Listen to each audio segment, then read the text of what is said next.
Hey, what's up, future undergrads? If you're watching this right now, it means your JAMB exam is literally tomorrow. So take a deep breath with me, all right?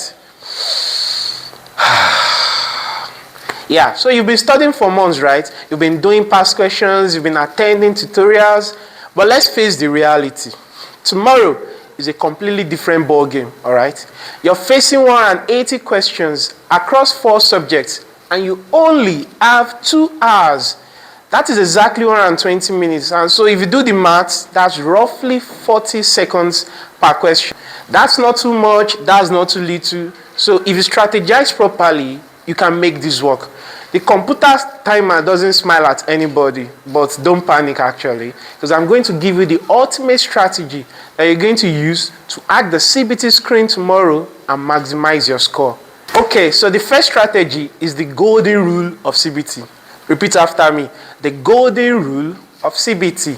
And then the first thing we need to do is you need to read the instructions carefully. Don't skip the welcome screen. It tells you exactly how much time you have, what keys you need to use, and what you are allowed to use. So please make sure you take those 30 seconds to read the instructions carefully. All right? And then the next strategy is you need to secure the bag early. Secure the bag early. Well, what this means is that you need to answer the easy questions first. So when you go to your English section, and probably that's your strongest subject, or if it's another strong subject, for instance, if you're a science individual and you see your physics or chemistry subject and it's a strong subject, let those be your first target, all right? Why? Because it gives you your quick, small wins. When you knock out those first 20 or 40 questions, so you're absolutely sure that in your first 10 minutes, you're done with a huge part of your other subjects, your confidence goes through the roof. The next strategy is beware of the JAMB trap. Yeah, they said traps. You may not know, but yeah, there are traps in the questions. Well, when you are picking your answers, read every single option. JAMB examiners are very legendary for setting traps, trust me. You might read option A and you immediately think, oh yes, this is the right answer. Then you check option B and option C. And you get up and you get up getting confused and you think, the option B and option C are also looking like the right answer. So in this case, what do? Well, even if option A looks like your best friend, please make sure you read all the other options so that you do not end up missing out on what should have been the best option for that particular question. Remember, you have 40 seconds for each question. So why should you rush? Use that time wisely so you don't fall into any cheap trick that might be set in all those questions. Okay? Now the next strategy is the sniper approach. Yeah, sniper approach.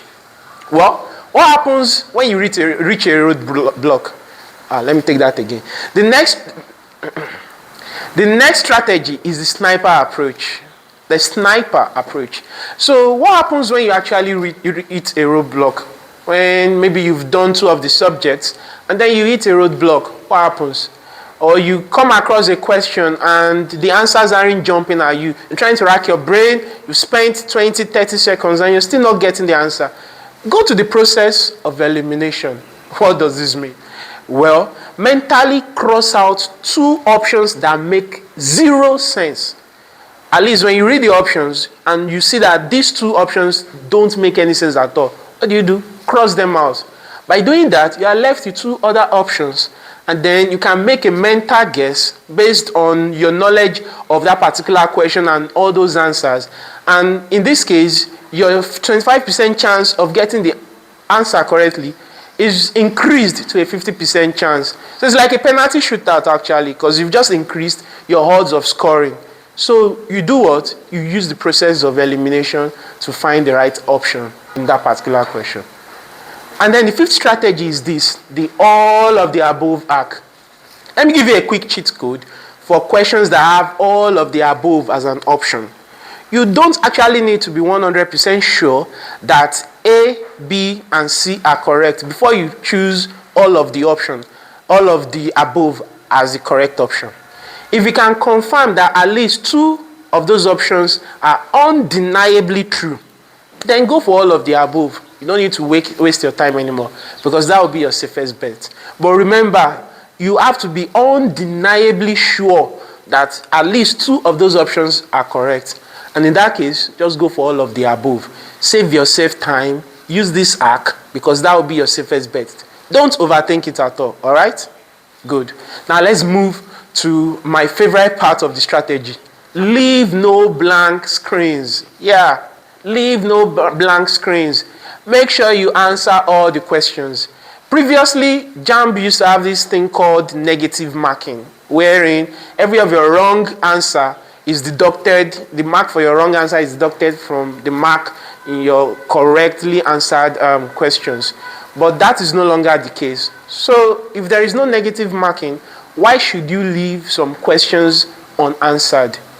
Well, when you look at your time and you see that you don't have enough time left, maybe you've wasted time on some questions and you realize you probably have 2 minutes left with more than 15 or 20 questions that are still left unanswered, please and please start clicking. What I usually do in my own case is I pick my favorite letter, all right? So I just start picking randomly. I don't have the luxury of time to start reading the questions, to use the process of eliminations, to attack the easy or whatever kind of questions anymore, because at this point, time is not on your side. And the computer will not listen to, oh, please give me 1 extra minute.